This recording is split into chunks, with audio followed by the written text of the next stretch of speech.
so that when we get caught up in this movie and we think all of this is real, but then the movie ends and the lights get turned on and we walk out of the theater and we realize, holy smokes, I've been confused. This movie wasn't real. This now is real. This is real. All right, that's very confusing. Let's do a different one. It's just a tusk. This isn't an elephant. The reality behind reality is not something that's far off and far away. We think about heaven that way. We think about heaven being at the end of all things. Someplace we go when we die or something like that. It's not separate from our world. The reality that sits behind reality is a part of our world. Jesus would talk about the kingdom of heaven is here. Kingdom of heaven is here, now. Right? And so it is our world in some way. We are seeing it and integrated in it and engaging with it right now. All of us, right now. But what we see and what we participate in is only a very small filtered part of it. So what we're seeing here is like an iceberg, right? The tip of an iceberg. But all of reality sits underneath the water as well. And so we're only getting a little bit of it. And what we're getting is just what we experience here. Think about this. If you were caught into a room, let's say, and you grew up in your room, you've never been outside. You don't know what outside looks like. All you have is a little keyhole. And every once in a while you put your eye to the keyhole and you look outside and you say, oh, I see a tree and there's something flying around out there. And that's all you ever get to see, but that's just it. You stay in your room and it's just you do your thing in your room. Every once in a while you should take a look at the keyhole. And all you ever know about what's outside is just through this keyhole. Because that's all you've ever seen of it. And you think, oh, this is very small, very little tree way out there. And that's it. And then at some point, you go outside and you recognize the fact that this is way bigger, way more amazing than just what you've experienced in the little spot. And so we're kind of like that. We're kind of stuck in this room. In this reality, everything that we engage in, oh man, this is going to be a bomb, John. This is, I can tell. Everything that we're engaging in right now is just what's going on in this keyhole.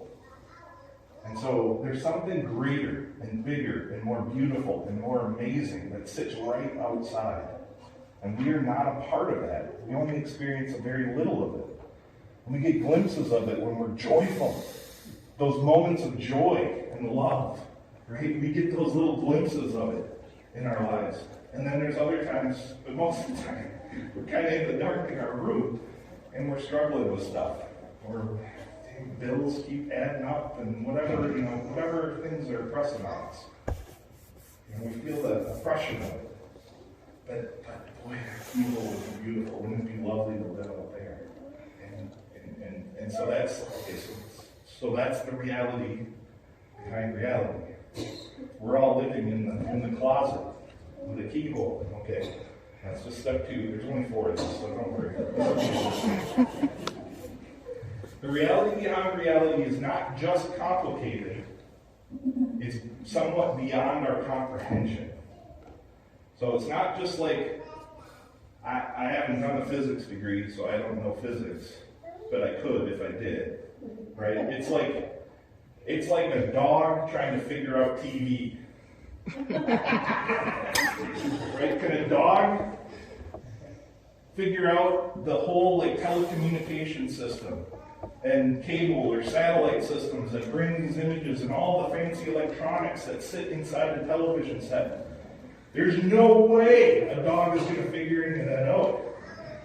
The dog can see the images on the screen, and if it's a good dog, maybe you can train it to mash the buttons and change the images on the screen. But that's about the limit of a dog's capability. There's nothing wrong with the dog. The dog's just being a dog. But there's something just beyond its comprehension in front of it. And it's never going to figure it all out. Now, I'm calling y'all dogs. Well, yeah, I am. We're all dogs. Okay, in this analogy. We're all dogs in a sense, because what's going on in the reality behind the reality is beyond our comprehension. We can pray, and that's kind of like mashing the buttons on the remote control. can try to change what's going on the screen, but we really don't have any comprehension of what's happening to bring us this miracle that it seems to us. So everything that's happening in the reality behind reality is beyond us. And Jesus talks about this all the time. It's like, I can't tell you what the kingdom of heaven is. It's like explaining a TV to a dog. It's just not going to happen. But I can tell you what it's like. I know that maybe that feels bad. I don't mean to make you feel bad. I'm right there with you. I don't understand it either. I'm not saying that I'm a dog that knows how the TV works. I don't. That's not what I'm trying to say. I'm just trying to say that the reality behind reality is beyond our comprehension. Are you still with me? Are we still okay? All right. There's only one more. Okay. I should add, too, though, it does seem to make, we do seem to be able to make a difference on the TV set. And the owner of the TV does seem delighted when we try to be a good dog. You guys be begging for Steve to come back. The best way for us to understand what's happening in the reality. Okay, look at this one. The best way for us to understand what's happening in the reality behind reality is through symbol and story. There's no other mechanism that we have to understand what's happening back there. Symbol and story are a way for us to create a ton of meaning in one specific visible object. Take a look at Jesus up there. Right? We could just kind of sit and think about that picture for a little bit. He's a shepherd, and he's got sheep. Oh, maybe I should use sheep as the story, not dogs. Anyway, but we can think about that. We can think about the colors. We can think about, there's like an artistic perspective that we can take on symbols. Right? The cross is both a symbol of death and of hope. Right? They can even be contradictory in some sense.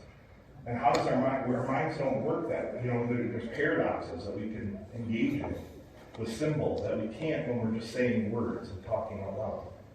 And so images and symbols are the best way for us, and story are the best way for us to talk about what's happening in the reality behind reality. There's a musicality to it. Right? Because music is meaning that's not containable. Describe a song. You can't really put words to it, really. You just engage the meaning of it, correct? All right. Though we're blind to the reality behind reality, and we can't possibly comprehend it, nevertheless, we are able to navigate it in a meaningful way. Over thousands of years, and through the direct engagement of God into our world through Jesus Christ, and a myriad of saints and prophets and people of faith, we've come to understand, we've come to understand some guiding principles of behavior in this world that moves us in the right direction back behind the scenes that we can't understand. Right? We have come to some guiding principles will help us here so that we can move in the right direction there. Treat others as you would have them treat you. Golden rule. That's a pretty good start. Right? Love your neighbor as yourself. Be generous. Serve rather than be served. Do what you can to build people up and give them encouragement. Be a source of generative life for everyone around you. You can do these things. You can do these things, and it will make a difference in the world behind the reality behind reality. Right? There's nothing stopping you. And in so doing, whatever part of you is situated in the reality behind reality is moving in the right direction. Even if you're mostly blind there, and we are all mostly blind there. Remember, you are way more than what is sitting here listening to me. You are way more than what is sitting here listening to me. You're not just this creature situated in time and space. You exist also in that eternal reality behind reality. Not in the future when you die or something, no. Right now, as you sit here, what we call the spiritual part of us is the part of us that exists in that eternal reality behind reality. The psychologists will tell you something like, you have to try to integrate these two. You have to try to make these two talk to each other. That's the way to get to health. Is the part of you that's there is in cahoots with the one of you that's here, that's thinking. But first you have to recognize that the part of you that's here is not all there is to you. And that's a tough sell. That's what Jesus means when he says you have to die in order to live. You have to let go of the constructed self that only sees everything in terms of what we experience here in this reality. When we do that, we're leaving off most of everything else. And then we fall into all kinds of problems. We panic because we're stuck in this little world and our time is running out. And we have to struggle and fight and scratch and bite in order to get what's ours. And be like full of live life to its fullest, even if that means stepping on everybody around you. When all your life is just contained in the reality that's here, you fall off the path. There's nothing left of you. But when you look at yourself and understand yourself as something that's fuller, that participates in not just the reality that's here, but the reality behind reality, that spiritual place, things balance out. You're not going to be falling apart and scratching and biting and kicking to get what's yours. You can love people. You can give of yourself. You can let go of these things that tear you down. When you have a whole picture in mind. When you recognize that you're more than what's just sitting here, trying to breathe and stay alive. You're not just that. You're not just that.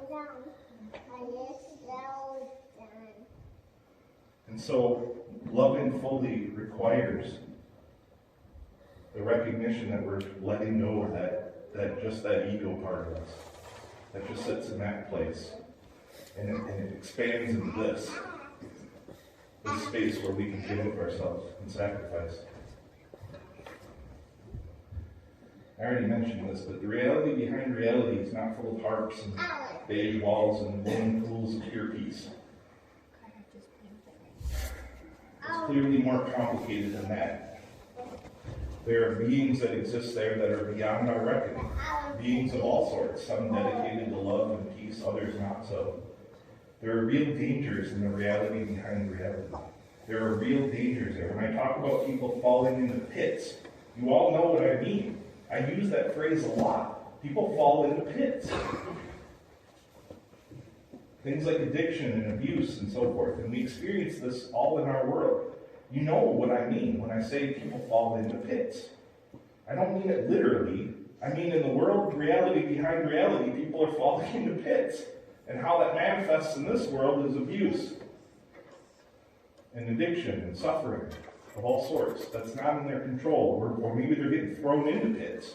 That happens too. There are dangers that affect our souls, right? It's more than just a material issue. It's more than just a material. These pits exist in the reality behind reality, and we get stuck in them for various reasons. Like, think for a moment. If there were no dangers or difficulties in the reality behind reality, why would Jesus come to help us? Why would it matter? If there was no danger, you're fine. Everything's going to be fine. What do we need Jesus for? Clearly, Jesus is trying to teach us that there's a better way, a safer way to go about living in this world that will help us to avoid the hidden dangers of the reality behind reality. And clearly, he thinks that it's vitally important for us to do so. So much so that he was willing to die for us. So much so that he teaches us to give up everything in this reality for the sake of that reality. Nothing in this world is worth failure in that one. And so, like the Good Shepherd, he's trying to lead us to a place of peace and well-being and not to something terrible. Because we're blind over there. We don't know where we're going. It's hard to see unless we do things like the golden rule that keep us on the path. We're going to fall off it and fall in the pits. Remember, most of what matters to us in this world has nothing to do with our material forms. It has to do with our relationship with others. the space between us, our families, our friends, our communities, it has to be fundamentally at the bottom of all things with love. To do good is just a fancy philosophical way of saying to love. Let's say that one more time. To do good is a fancy philosophical way of saying to love. They're one and the same thing. It all has to do with the spaces between us. If we can make those spaces between us healthy and beneficial, we do good. And we're on the path in that other world. When the spaces in between us are broken, or painful, or full of death, we turn to other things to cope. We have to run. We fall off the path. This is what Paul's getting at in Scripture. The idea here is that there's a wisdom that exists in the reality behind reality that is not the wisdom of this world. To do things with our minds bent on the good, oriented as best we can to God and to love, with the greatest possible understanding that we can manage of the reality behind reality. We may look foolish here in this world when we do that. We may look foolish. Another way of saying that is, your actions are going to be different if you are only taking this world, this reality into account. When we function as whole beings, integrated all the way up and down, recognizing the importance of what we're doing here in this part of reality, and yet knowing this is not the whole thing, praying makes sense.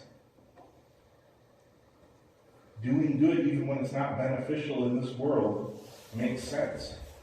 Self-sacrifice makes sense. All of the hard things become easy because we are playing the game on the whole field and not just some little part of it. Love makes sense when we see the big picture, even if we don't understand it all. Amen?